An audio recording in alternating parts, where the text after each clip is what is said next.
Hey, and welcome to the Relief Treats channel. Today I want to show you how to piece together your very own monotub. I'll also show you some of the many things you can do to make it as productive, automated, and contaminant free as possible while still generating some great yields. If you like what you see, hear, and learn today, be sure to hit that like and subscribe button.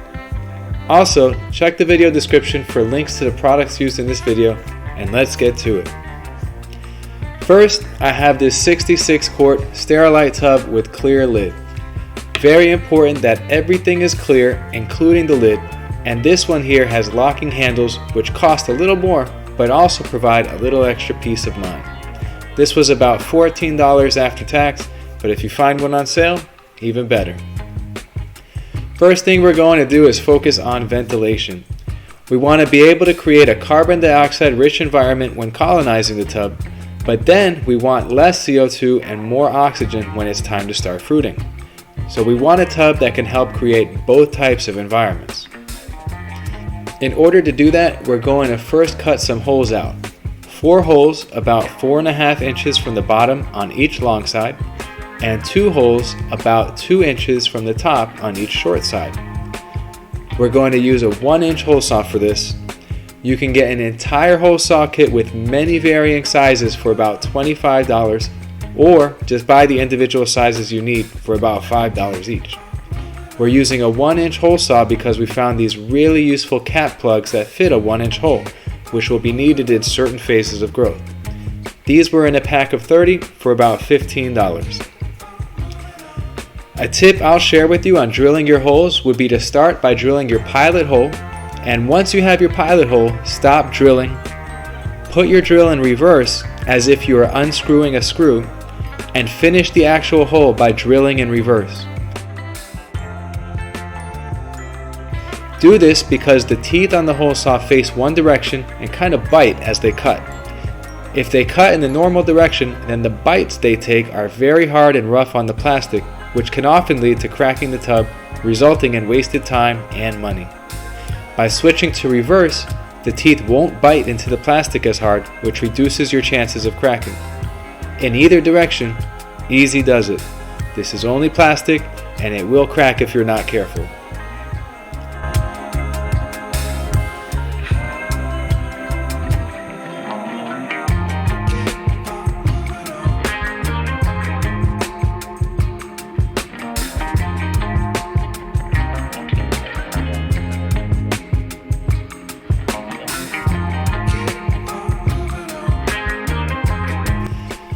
You'll want different amounts of ventilation throughout the different phases of your growth.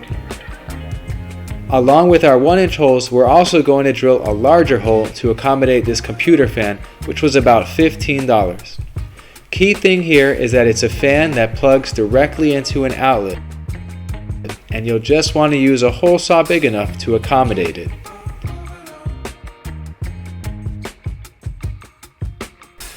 This one mounts with 4 screws, and it came with these really cool matching screws, which unfortunately we cannot use because they'll rust way too easily in our humid growing environment. Take these to your nearest hardware store and match them up with stainless steel in the same size, and make sure you get stainless steel nuts for them too. You want to put this pretty high up on the tub so that it doesn't blow directly onto mushrooms. Getting a marker into these tight spots can be difficult, but remember, the monotub is clear. The other side works just fine.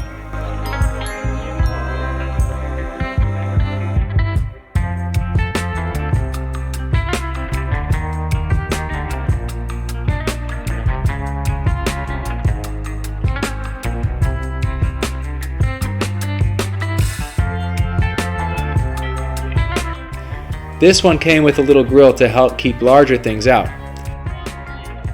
And when you're putting it on, make sure you mount the fan with the fresh air blowing into the tub.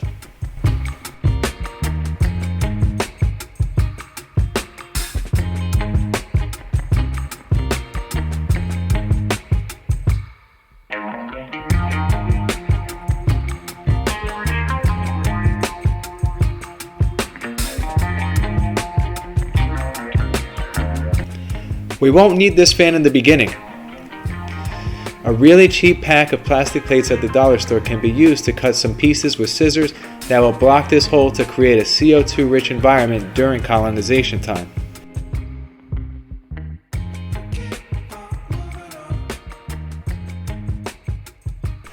Then, when it's time to fruit, they'll slide right out. The fan will plug into a cycle timer, which costs $16, and we have 2 of them for this setup, so $32 total for timers. Next, we're going to paint the bottom 3 1/4 inches of the outside black. We do this to block light from the bottom to prevent side pinning, or growth within the substrate that doesn't actually grow up and out to a harvestable state, because we don't want unharvestable things growing in there, taking up our valuable nutrition. Flat black spray paint would be best, and if you really want to be thorough, you can add a primer and a finish. This is a flat polyacrylic finish. It will add protection to the coat of paint and help keep it from cracking or chipping as the monotub ages and gets shifted around.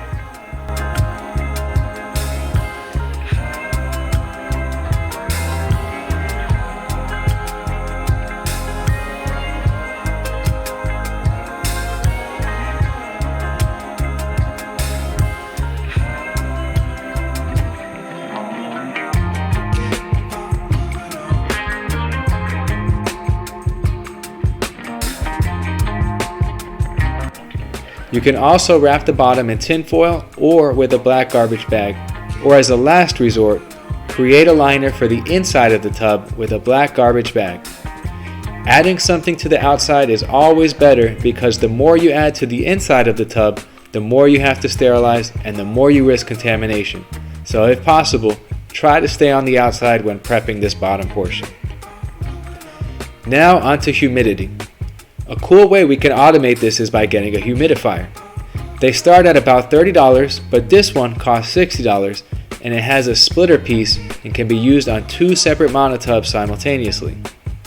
The hose fits nicely into these 1-inch holes, and we can secure it as well as the gaps with micropore tape when the time comes. Paul Stammet, world-renowned mycologist and mushroom expert, recommends rainwater as the best kind of water for mushrooms. It's best to always boil your water and wait for it to cool before using it in the monotub. And this humidifier is where the second cycle timer will be used. Another thing you should consider for your monotub is lighting. This monotub will be in a room with windows and will get plenty of ambient, indirect sunlight in a natural circadian rhythm. But if you'll be growing in a darker area like a closet or under your bed, then you'll want to add some light to your setup as well. LED strips are fine to minimize energy usage and heat, but fluorescent bulbs are also acceptable. You want bulbs that emit light in the blue light range on the Kelvin scale. These bulbs are usually labeled as daylight bulbs and are usually in the 6,000 to 7,000 Kelvin range or higher. Again, none of this is needed if you have even just a little indirect sunlight from a nearby window. Your lights would go on a third timer if you decide to use any. Regarding timers, digital timers usually perform better than mechanical timers because if you look at this mechanical timer, it seems like each increment is about 15 minutes. You can see it's only about 4 increments per hour here, and I just don't have a need for 15 consecutive minutes of fan or humidifier. So the digital ones give you far more control to dial things in, and the cool thing about these is they have a cycle feature.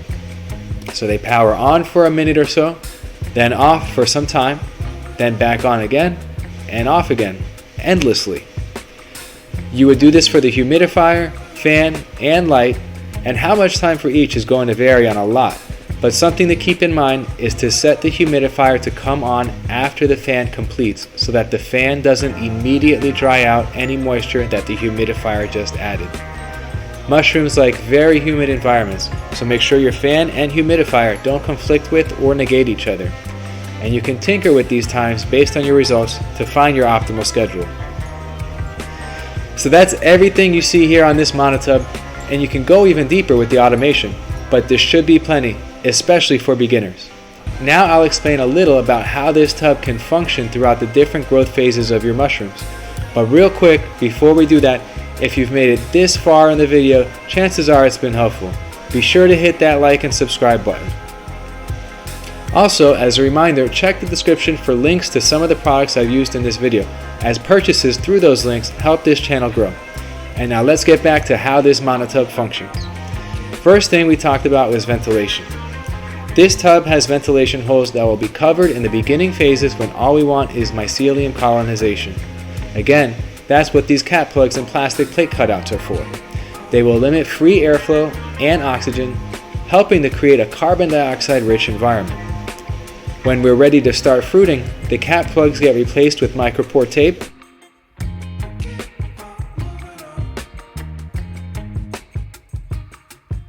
and the plastic cutouts get completely removed. The fan may not even be needed for the first flush, but the plastic plate guards still come out anyway. Be sure to keep an eye on things. Two obvious signs that you may need more airflow would be no or slow mushroom growth and fuzzy feet on mushrooms, or mycelium growing at the base of mushrooms that looks like fuzz. Next thing we talked about was humidity. We have a humidifier for that, but again, it may not even be needed on the first flush. Typically, the tub is humid enough and the substrate is moist enough on the first flush to not have to add any additional moisture. A sign that you may have too much moisture in the tub would be pools of water anywhere, especially on the surface or sides of the substrate. And a sign that you may not have enough moisture will be dried out sides on the monotub with no condensation, or substrate that feels dry to the touch. Only add humidity after the fan is complete. And then we also talked about lighting, which is really only needed if the tub isn't getting enough light throughout the day.